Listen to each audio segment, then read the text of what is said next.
मराठी आध्यात्मिक वैदिक शाहिरी परंपरेला ऊर्जित अवस्था 19व्या शतकात प्राप्त करून देणारे संभाजी आणि त्यांच्या खूप जवळचे सहकारी राजू तांबोळे यांना मी विनम्र अभिवादन करतो।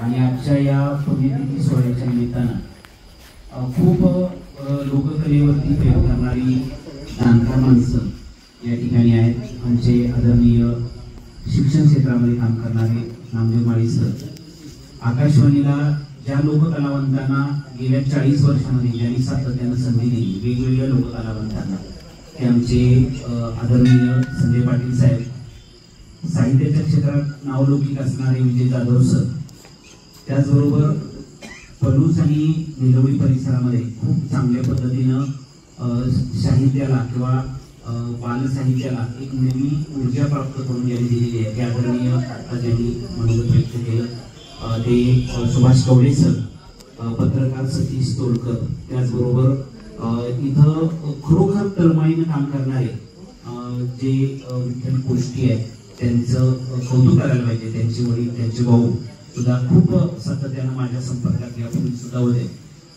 तर संभाजी अण्णा गोष्टी यांच्या परंपरेचा जर शोध थोडक्यात घ्यायचा झाला तर आता कवडे सरांनी खूप सुंदर शब्दामध्ये थोडक्यात त्यांचा आढावा घेतलेला आहे। मला याच्याविषयी भरपूर सांगता येईल। मुळात वैदिक शाहिरी परंपरा ही नाथ संप्रदायी परंपरा आहे आणि 9व्या शतकामध्ये तिचा उगम दाखवला जातो। शाहिरीतून अध्यात्माचं लोकप्रबोधन करण्याचा प्रयत्न 9व्या शतकात नाथ संप्रदाय परंपरेतून सुरू झाला आणि तो सातत्यानं महाराष्ट्रावर चालला। आपल्याकडं अगदी नाथ संप्रदाय परंपरा दिल्लीपासून म्हणजे संपूर्ण हिंदुस्थानमध्ये नाथ संप्रदाय परंपरा आहे, पण महाराष्ट्रातल्या मराठी परंपरेमध्ये नाथ संप्रदाय वैदिक परंपरेचा जो आहे त्याचा उल्लेख आपल्याला सर लीळाचरित्र मराठीचा जो आद्य ग्रंथ आहे त्याच्यामध्ये सुद्धा डबगाणे या शब्दानं वैदिकाचा उल्लेख जरूर येतो। आणि त्यानंतर वडवारी सिद्ध नागेश यांनी 14व्या शतकामध्ये वैदिकातल्या काही रचना जास्तीत जास्त केल्या मोहोळ तालुक्यामध्ये आणि पुन्हा वैदिक शाहिरी परंपरेला ऊर्जित अवस्था आहे। वैदिक गाणारी शाहीर असंख्य आहे पण रचणारे शाहीर फार कमी असतात। म्हणजे आता आपल्याकडे सुद्धा स्वतःच्या रचना करणारी शाहीर असणार आहे, ज्यांनी गण लिहिलेला आहे, साखी लिहिलेली आहे, ज्यांनी गवळण लिहिलेली आहे किंवा एखादा ऐक्यू लिहिलेला आहे। तर असे रचना करणारे तो ज्याच्या त्याचा जसं सर आता मला म्हटले की प्रतिभा शक्ती कशी असते त्याच्यावरती, म्हणजे जसं संबोधनांना अशी प्रतिभा शक्ती होती की ते दररोज द्यायचे आणि दररोज सादरीकरण करायचे आणि त्यांची परंपरा ही तुरेची। आता कलगी आणि तुरा हा भेद अगदी सुरुवातीपासूनच सुरू झाला। ह्या दोन पक्षांचा वाद जो आहे तो 9व्या शतकापासूनच सुरू झालेला आहे आणि 19व्या शतकाच्या प्रारंभ काळापासून आणि 17व्या शतकामध्ये 18व्या शतकामध्ये त्यांचा जन्म झाला आणि 19व्या शतकामध्ये त्यांचं कार्य चाललं आणि ज्यांनी राष्ट्रीय शाहिरी पोवाड्याला शह देण्याचा प्रयत्न केला, मी तर असं म्हणेन की हिंदुत्वादी शाहिरी परंपरेला ज्यांनी शह देण्याचा प्रयत्न केला त्या वैदिक नाथ संप्रदाय शाहिरी परंपरा नंतर खूप मागं पडली आणि आज या ठिकाणी तिचा उपेक्षितपणा खूप आहे। म्हणजे आता महाराष्ट्र शासनाला थोडी जाग आलेली आहे आणि म्हणून त्यांनी वही महोत्सव घेतात। आपल्याकडं 1986 साली इथं मुंबईच्या लोककला एका INT म्हणून जे आहे त्यांनी इथं संमेलन भरवलेलं होतं। तर महाराष्ट्र शासनाचं कसं या परिसरामध्ये वैदिक संमेलन व्हायला पाहिजे। मला तर असं वाटतंय की कोल्हापूर जिल्ह्यामध्ये संवादांचा प्रचार खूप आहे आणि तिथं वैदिक शाहीर कोकण परिसरामध्ये आहे, तर इथं सुद्धा वैदिक शाहीर महोत्सव व्हायला पाहिजे। तुम्ही आम्ही त्याची मागणी शासनाकडे केली पाहिजे। मार्च अखेर एवढे कार्यक्रम होतात संस्कृती विभागाचे, तमाशा महोत्सव होतो, त्यानंतर लावणी महोत्सव होतो, भरपूर होतो, पण वैदिक परंपरेतलं संमेलन होत नाही, वैदिकांना संधी दिली जात नाही। डॉक्टर प्रकाश खानगे सर यांनी कुठेतरी मला एकदा सांगतात आणि मग आम्ही 8-10 शाहिरांना बोलवतो, संगीत कुठेतरी शूटिंग केलं जातं, म्हणजे दिल्लीला पाठवलं जातं, एवढाच भाग होतो। पण या वैदिक शाहिरी परंपरेचा आत्ता खूप उपेक्षा आहे आणि शाहिरीच्या भरपूर आहे। सांगली जिल्ह्यात थोडं कमी प्रमाण आहे, मिरज त्यानंतर पेशी कवटे मका याकडे थोडं आहे, पण आमच्या तासगाव तालुक्यात पलूस तालुक्यात जे शाहीर होते ते आता देऊन झाले। नव्यानं शाहीर आता नाही 30-40 वर्ष वर्षामध्ये, आणि जे होते ते दिवंगत झालेले. तर थोडं भेदी शाहिरीचा थोडासा इतिहास मला सांगावाचा वाटतं, म्हणून डब गाण्याचा उल्लेख त्याच्यातून झाला. आणि वडवांसिद्ध नागेश यांनी रचना केल्या, आणि 19व्या शतकामध्ये म्हणजे भेदी शाहिरी परंपरेला खरी ऊर्जित अवस्था प्राप्त करून दिली ती संभाजी कोष्टी यांनी तुरा पक्षाच्या परंपरेतून. आणि कलगी पक्षाच्या परंपरेतून दिली असेल तर ते शाहीर हैबती गाडगे यांनी, म्हणजे हैबती अण्णा त्यांना म्हटलं जातं ते. आणि त्यांचा सामना व्हायचा, म्हणजे आता ते मी तुम्हाला सांगत नाहीये का, तुम्हाला माझ्यापेक्षा जास्त माहिती आहे की त्याच्यात म्हणजे तुऱ्याला म्हणजे गणाला गण किंवा तुऱ्याला आपण काय म्हणतो त्याला साकीला साकी, हे तुम्ही एकमेकांचा शोध घेऊन त्याच्यात रात्रभर गाणं लावून लोकरंजन केलं जायचं. म्हणजे अध्यात्म एका बाजूला वारकरी संप्रदायाच्या गणगवळणी किंवा वारकरी संप्रदायातल्या अभंग रचना ह्या वेगळ्या किंवा भारूड रचना वेगळी, पण भेदी परंपरेतली आध्यात्मिक परंपरा जी आहे ती गावोगावी लोकरंजन करण्याचं काम गेल्या जवळजवळ 1000 वर्षापासून केलं जाते. आणि त्यांना खरी ऊर्जित अवस्था संभाजी यांनी केली. त्यांचा उल्लेख असा केला जातो की नोंद फक्त 2 लाख कौल लिहिली गेली असं आहे. तर आपण शिवाजी विद्यापीठाला मागणी करणार आम्हाला माहिती आहे, पण भेदी परंपरेमध्ये पहिली पिढी जी आहे डॉक्टर शिवाजीराव चव्हाण यांनी केलेली आहे. शिवाजी विद्यापीठाचा तो प्रबंध आहे, आणि ते सातारला वाईला प्राध्यापक होते. त्यांनी भेदी परंपरेवर खूप संशोधन केलेलं आहे. पीएचडी त्यांना मिळालेली आहे जवळजवळ 1980च्या अगोदर. आणि त्यानंतर त्यांनी हैबती बुवांच्या वरती पीएचडी त्यांच्याच एका शिष्याला करायला लावली कराडला, या ठिकाणी एक जेवणाचे प्राध्यापक होते. त्यानंतर तुऱ्यावरती किंवा संभाजी अण्णांच्यावर पण पीएचडी झालेली आहे. शिवलिंग मेनकुद्रे म्हणून व्यक्ती आहे, आणि ते प्राचार्य तथा रयत शिक्षण संस्थेमध्ये त्यांनी ती पीएचडी केलेली आहे. आता आपल्याला आणखी संकलन करता येईल. संकलन हा खूप मोठा विषय आहे. म्हणजे सांगितलं जातं की संभाजी अण्णांच्या वह्या बैलगाडीतून नेल्या एवढं रचना होत्या. म्हणजे त्या कोल्हापूरला गेल्या, इथं जवळ चांगलखोपला गेल्या, नाथा लेंगरेकर इकडे गेल्या, संपूर्ण महाराष्ट्रामध्ये त्या रचना सगळ्या गेल्या. आता मी परवा गेल्या 2 वर्षापूर्वी विदर्भात पाहिलं, तर विदर्भात सुद्धा गायलं जाते संभाजी अण्णांचं गाणं किंवा हैबतीचं गाणं. म्हणजे तिकडे सुद्धा शाहीर होते, पण जास्त लोकप्रिय झालेले हे 2 शाहीर आहेत. म्हणजे रचना करणारे शाहीर हैबती आणि शाहीर संतोराजू. संभाजी कोष्टी किंवा संभाजी त्यांचे गुरु बाबाजी पाटील ते सुद्धा शाहीरच होते तासगावला, पण त्यांनी रचना फार कमी केल्या, ते गात होते. पण स्वतः संभाजी अण्णा दिवसभर आपल्या टेलरिंगचा व्यवसाय करून इथून चालत तासगावला जायचे, रात्रभर ते गाणं गायचं, आणि ते बाबाजी पाटलांच्याकडून ते गाणं आत्मसात करायचं, आणि मग भिलवडीला ते व्हायचं. इथं औदंबरला म्हणजे 14 दिवस 14 रात्री हा त्यांचा सामना चाललेला होता. म्हणजे हैबती बुवा आणि संभू अण्णा यांचा असं उल्लेख आहे. आता ह्याच्यामध्ये तारखा नाही आहेत, सणावळी नाही आहेत, फक्त सांगितलेल्या ऐकिवाच्या सगळ्या गोष्टी आहेत. पण मला ज्या रचना मिळाल्या आता माझ्याकडे ज्या वह्या जुन्या आहेत, मी आणि गोळा केलेल्या आहेत वह्या, त्या इतक्या आहेत त्या की आता सगळी शाहीर गेलेली आहेत. द्यावं काही ना परत दिल्या, काही काही नको म्हटले असं तुमच्याकडे ठेवा. तर ते एवढं का नाही. आता ते मोडीत लिहिलेलं पण आहे सर, मोडीतलं पण आहे रचना सगळ्या, आणि मराठीमध्ये पण आहे, सुंदर हस्ताक्षरांमध्ये आहे. तुमच्याकडे आता असतील काही नव्या नाथा उस्मानाने रचना केलेल्या आहेत, पण जास्तीत जास्त संभाजी अण्णांची गाणी आणि शाहीर हैबतीची गाणी इतकी प्रचंड आहे की म्हणजे त्याच्यात गण आहेत, गवळणी आहेत, साकी आहेत, कविता आहेत, त्याच्यामध्ये ऐक्यू आहेत, सगळे आहेत. आणि मी जास्तीत जास्त गाणी अलीकडच्या काळात जर कोणाकडे बघितले असतील संभाजी अण्णांचे परंपरेतले आता जास्त वयस्क आणि जास्त गाणारे शाहीर जे असतील ते जयवंत रणदिवे आणि ते दिगंशिला त्यांना खूप संधी आकाशवाणीला संजय पाटील साहेबांनी दिली. जवळजवळ 40 वर्ष त्यांना संधी दिली, त्यांनी ते गाणं गायले आकाशवाणीला.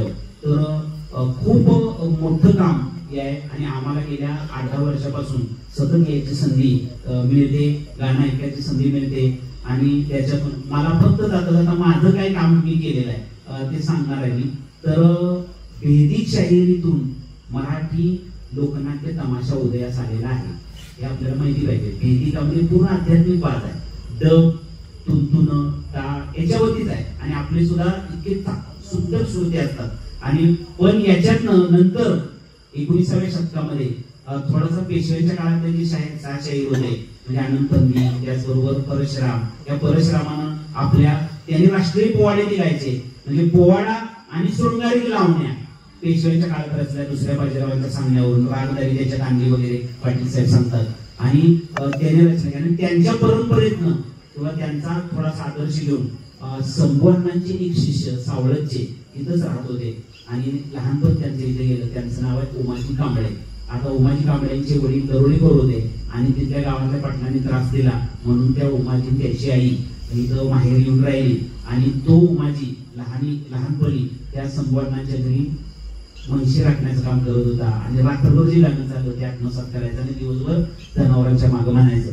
तर अशा वेळेला संभवांनी त्यांना म्हटलं की तू गाणं माझं चोरलंस पण काय हरकत नाही पण तू माझा शिष्य होता येतो. आणि मग त्यांनी ते गाणं थोडं आत्मसात केलं आणि मग तो जरा 20-22 वर्षाचा झाल्यानंतर तो नांदणीला राहायला गेला. त्यावेळेला संस्थानिक राज्य होतं आणि वडील त्याचे दरोडेखोर सोडलेले होते. त्या पाटलांनी त्यांना तिकडे नांदणीला जाऊन राहायला सांगितलेलं होतं. त्यामुळे नांदणीला मुलांना आणि बायकोला त्यांनी नेलं आणि तिथं त्यानं तिथं आपला शाहिरी फळ काढला.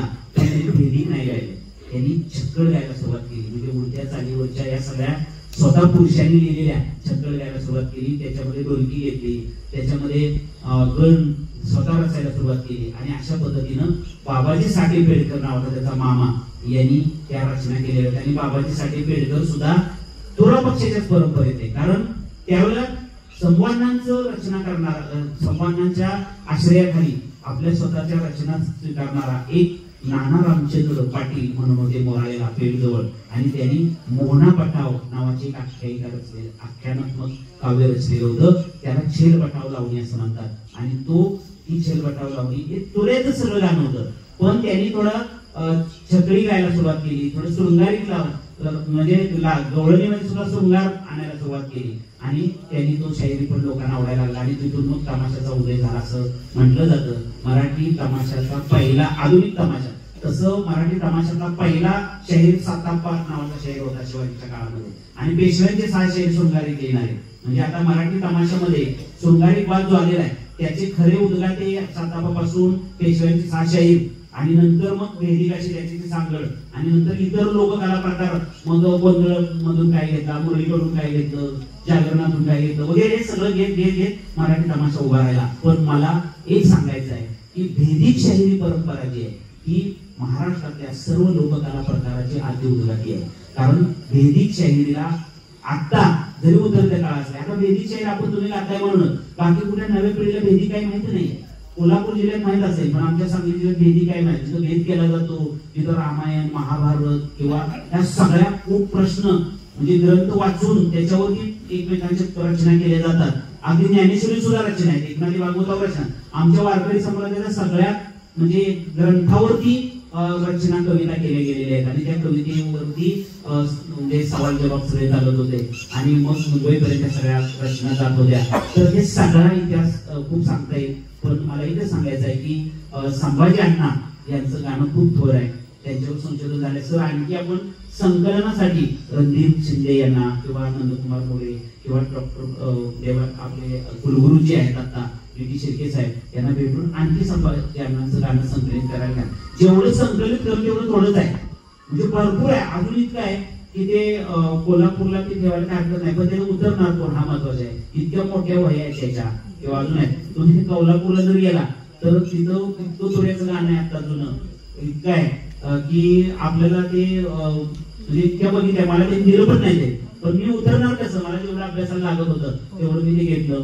गाणी काही ठराविक कविता गळून घेतले आणि त्यानं संभाजी अण्णांचं प्रकरण लिहिलं कारण ते मराठी तमाशाचे आद्य गुरु आहे म्हणून ते घेतलेलं आहे. तर या पद्धतीनं संभाजी अण्णांच्या विषयी भरपूर सांगता येईल पण त्यांची पुण्यतिथी ही गोष्टी कुटुंबीय सादर करतात. मी इजल आता सेवानिवृत्त होऊन आर्मीत आलेले आहेत आणि त्यांनी गेल्या 8-10 वर्षापासून या ठिकाणी ते करतात. त्यांचे मधुकर जे होते त्यांच्याकडे मी येत होतो, त्यांचे मोठे भाऊ होते त्यांच्याकडे पण येत होतो आणि खूप चांगलं गाणं गेल्या 10-15 वर्षापासून रात्रभर हे गाणं चालतं. त्याचा खूप आनंद आहे. या चित्रावळ नावाचा प्रकार आहे. त्यानंतर या परिसरामध्ये 12 ठिकाणी गाणं चालायचं, कुंडला चालायचं, तासगावला यात्रेच्या निमित्तानं तर भेदिक फड असायचाच रात्रभर. आता तो कुठं दिसत नाही आपल्याला पण कोल्हापूरचं मला खूप कौतुक करायचं आहे कारण कोल्हापूर परिसरामध्ये भेदिकाविषयी जागृती आहे आणि त्याचं जास्तीत जास्त माझ्या म्हणजे आम्ही काय शिक्षक मंडळी किंवा थोडंसं शिकलेली मंडळी शाहिरी जरी नसतो, कवी जरी नसतो, तरी सुद्धा त्याला कुठेतरी प्रेरणा देण्याचं काम आपण करतो. डॉक्टर आनंदगिरी यांचं नाव आपल्या सर्वांना माहितच आहे. ते सातत्याने वैदिक संमेलन कोल्हापूर परिसरात घेतात. त्यानंतर आपलं काय म्हणतो वारनेला घेतात आणि शाहिरांचं कौतुक करतात, संमेलन घेतात. अशी माणसं पुढं आता आली पाहिजेत आणि जास्तीत जास्त भेदिकाला ऊर्जित अवस्था आणायला पाहिजेत. शाहीर देवानंद माळी आता येत आहेत लवकर, ते राष्ट्रीय शाहीर आहेत, तरी सुद्धा वैदिक शाहिरीला ते खूप मानतात आणि रात्रभर इथे 2-3 तास ऐकतात. त्याचं मला खूप कौतुक एकंदरीत वाटतं. यावर्षी नव्यानं पुन्हा आपल्याकडे आलेले आहेत की माझे आता जवळचे मित्र संपत कदम, भोपाळी ते भैरवी हा संगीतमय कार्यक्रम 3-4 तासाचा सगळ्या लोककला त्याच्यात ते दाखवतात आणि त्याचा 40 कलाकारांचा कार्यक्रम. म्हणजे इतर लोककला प्रकारातली माणसं सुद्धा वैदिक शाहिरीला मान देऊन त्या कार्यक्रमाला उपस्थित राहतात. याचं मला खूप या ठिकाणी कौतुक वाटतंय. आदरणीय आमचे 2-3-4 कथासंग्रह लिहिलेले आणि शिक्षण क्षेत्रामध्ये काम केलेले माळी साहेब हे सुद्धा आज आलेले आहेत. संजय पाटील साहेब आलेले आहेत आणि ते रेकॉर्डिंग करणार. मी सुद्धा भरपूर या ठिकाणी वहीन महोत्सवाला मी गेलेलो होतो विदर्भामध्ये आणि तिथे सुद्धा वेदी गाणं चालतं. तर तिथं वहीन प्रकार म्हणतात त्याला, म्हणजे वेदिकाच. आणि तिला खूप तिकडची संपूर्ण महाराष्ट्रामध्ये गावोगावी शाहीर आहे, पण जिथं चालली परंपरा तिथं चालली आहे. गावागावात होते. माझ्या डोंगरीमध्ये सुद्धा वेदी शाहीर होते, पण आता ते नाही. आता तिथं भारूड आहे, आता तिथं रामायण आहे, पण तुर्चीमध्ये होते, अनेक शाहीर होते. सदानंद तुरेचं गाणं गाणारे इथं खाटावला सदानंद महाराज त्यांनी रचना केली बघा. किती सदानंद तुरे त्यांचे गण आज सुद्धा म्हटले जातात. म्हणजे असे किती शाहीर आले, काळाच्या ओघात गेले, पण संभाजी अण्णांचं नाव जे चिरंतन राहिलेलं आहे आणि या ठिकाणी गोष्टी कुटुंब ही परंपरा चालवण्यासाठी 1-2 महिने धडपड करत आहे. त्यांचं खूप कौतुक आहे. तर तुमचं गाणं मला ऐकायचं आहे. आमचं ऐकण्यापेक्षा आपण तर तुम्ही सेवा करण्यासाठी आलेला आणि निश्चितपणे आपण तुमचं गाणं ऐकूया. मला बोलण्याची संधी या ठिकाणी दिली त्याबद्दल धन्यवाद.